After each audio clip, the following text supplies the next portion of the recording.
If you're interested in creating films, then you'll enter a stage where you need to put some equipment together, whether that be sound, lighting or visuals. When I was putting my gear together, I researched everything I brought, right, from websites to YouTube to anything. And something I found is that sure, there's a lot of videos on the individual pieces of equipment, but you don't find many videos that talk about everything on a whole. And the videos that did talk about everything on a whole, well, the setups weren't cheap. So that's what we're going to talk about today, and I'm going to run you through all of my equipment that I carry around with me while I'm shooting films.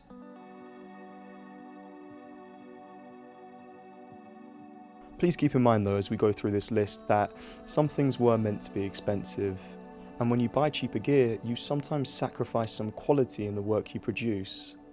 This isn't to throw you off though, everyone starts somewhere.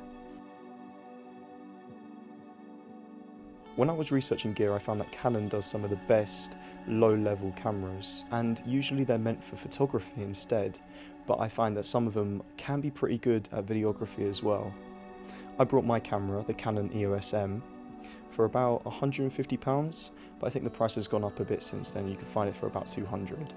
I brought it completely used from eBay, and it just allowed me to get the price down a little bit more. I don't think you could buy it new. I think Canon discontinued it at some point down the line. This camera works perfectly. There's so many videos online that dive into the spec of it, and a lot of low-level videographers or film creators, they love to use this camera, and this camera specifically. The one issue I have with it though is its low light capabilities, or rather incapabilities. This camera very much struggles when you're in anything that's dimmer than the sunlight. It's a perfect outdoors camera, but if you were to do it in a studio, you would need to be accompanied by lights. Now you can definitely use the camera completely by itself, but if you really want to up the ante, you can build a cage for it.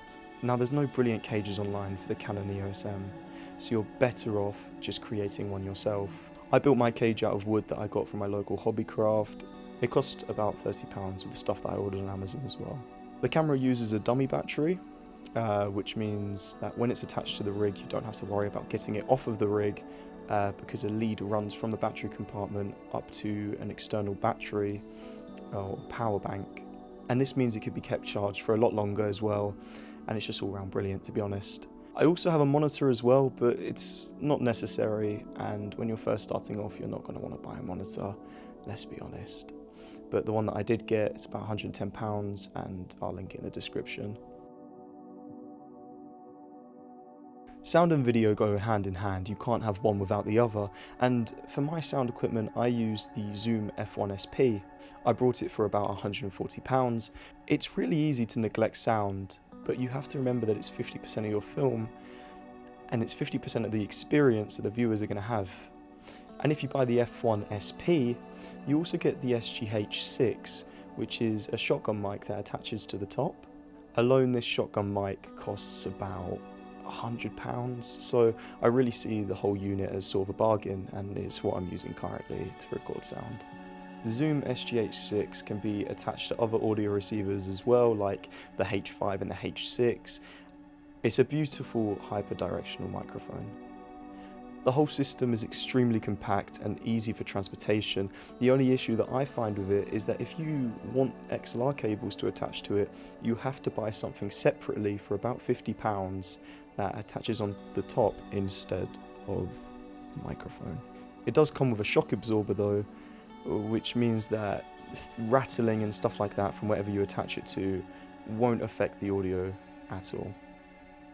So along with a microphone, I'd also suggest buying a boom pole, as it means that you can get the microphone closer to your subject without actually interfering with the scene. The one that I bought was about £20. It's not beautiful, it's not brilliant, but it does the job, and that's what we're looking for here. Another thing I suggest buying is a bunch of memory cards and a hard drive as well. It just means that if you fill something up, you have backups, right? And it also means that you have more for your mic, more for your camera, and when you're finished editing, you don't have to leave it on your computer. You can just take it off and put it onto the hard drive. It makes everything a lot easier, and it means that you're not stop and starting, and when you're in the middle of nowhere, you will find that you fill up memory cards, and having no backups, it just means you have to call the day off like nothing.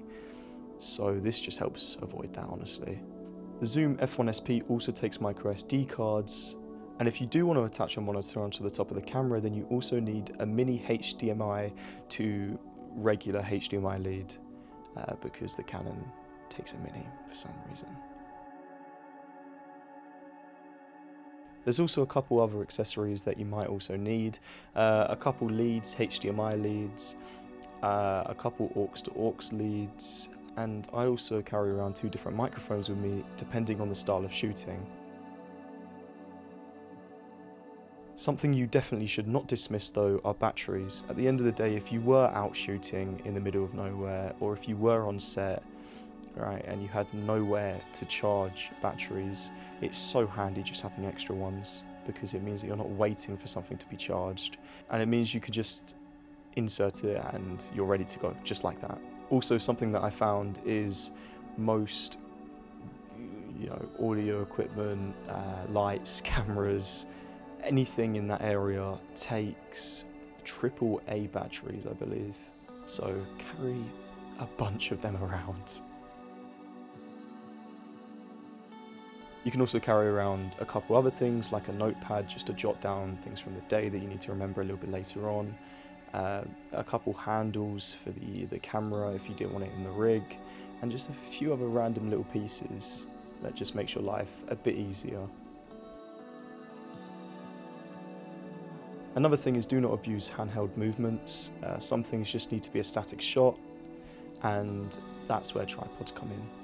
I brought my tripod for about £30. Looking at it, you wouldn't think it's £30. You'd put the price a lot higher because it's durable, it's big. It's an all-round good tripod.